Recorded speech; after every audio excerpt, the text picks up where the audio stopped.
China का caste system क्या है? चौंक गए ना कि चाइना में भी कास्ट सिस्टम है क्या? जी हाँ, चाइना में भी कास्ट सिस्टम एग्जिस्ट करता था, जिसमें 4 नोबल क्लासेस मानी जाती थी। एक थी जो आउटसाइड ऑफ द 4 क्लासेस थी। देखो, टॉप पे यहाँ कौन आते थे? स्कॉलर्स आते थे, ऑफिशियल्स आते थे, जैसे गवर्नमेंट ऑफिशियल हो गए, स्कॉलर हो गए, या member of the elite families. ये इनका highest social status and privileges होते थे। ये लोग kind of civil services exam system से सेलेक्टेड होते थे।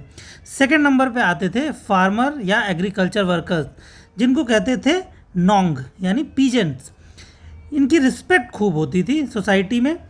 थर्ड नंबर पे आते हैं गोंग, आर्टिशंस, क्राफ्टमैन्स। ये स्किल वर्कर्स हैं, मैन्युफैक्चरर हैं, गुड्स प्रोड्यूस करते हैं। नेक्स्ट लेवल पे आते हैं शांग, जो मर्चेंट हैं, ट्रेडर्स हैं, शॉपकीपर्स हैं, कॉमर्स हैं। ये लोग इस कैटेगरी में फॉल करते थे एंड वेल्दी होते थे, बट ये सोशली डाउन होते थे क्योंकि ये चौथे पायदान पे आते थे। एक जो क्लास थी जिसका नाम था जियामिन, ये आउटसाइड ऑफ द 4 क्लासेस होती थी। ये इसमें कौन आते थे? Labourer, servants, इंटरटेनर्स। इंटरटेनर्स जो जिनको आप show called Bollywood actor actresses कहते हैं ना, चाइना ऐसे लोगों को आउटसाइड ऑफ द 4 क्लासेस करते थे। इनकी कोई सोशल स्टेटस या राइट्स नहीं होते थे। ये considered outside of the caste होते थे। ये तो बात हो गई इतिहास की। आज के समय में चाइना क्या करता है? चाइना ने वाइट वॉश करा दिया है।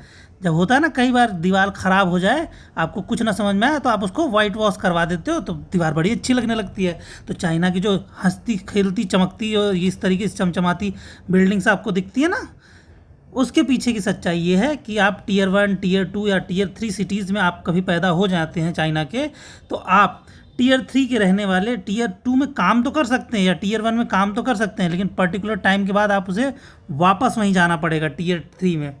जैसे इंडिया के आप किसी छोटे से शहर में, सपोज़ आप मणिपुर के किसी शहर में या मेघालय के या मिज़ोरम के किसी छोटे से शहर में पैदा होते हैं, तो आप पूरे भारत के किसी भी शहर में आइए, जो सुविधाएं आपको वहाँ मिलती थी वो आप यहाँ पे भी अवेल कर सकते हैं। बट चाइना में ऐसा नहीं। यहाँ अमीर अलग रहता है, गरीब गरीब ही रहता है। गरीब को गरीब ही बना के रखते हैं इन्हें, क्योंकि चाहिए लेबर, इसीलिए इनको डायपर पहना के इनसे काम करवाया जाता है। फैक्ट्री हब इसीलिए है ये, क्योंकि लोग मशीनों की तरह काम करते हैं। तो यहाँ अगर आप टीयर 3 या टीयर लोअर टीयर्स में पैदा हो गए, तो आप टॉप टीयर्स में मेंबर बनने के लिए बहुत जद्दोजहद करनी पड़ती है। ठीक, और इस सिस्टम का नाम इन्होंने दिया है हुक्काओ हायरार्की सिस्टम।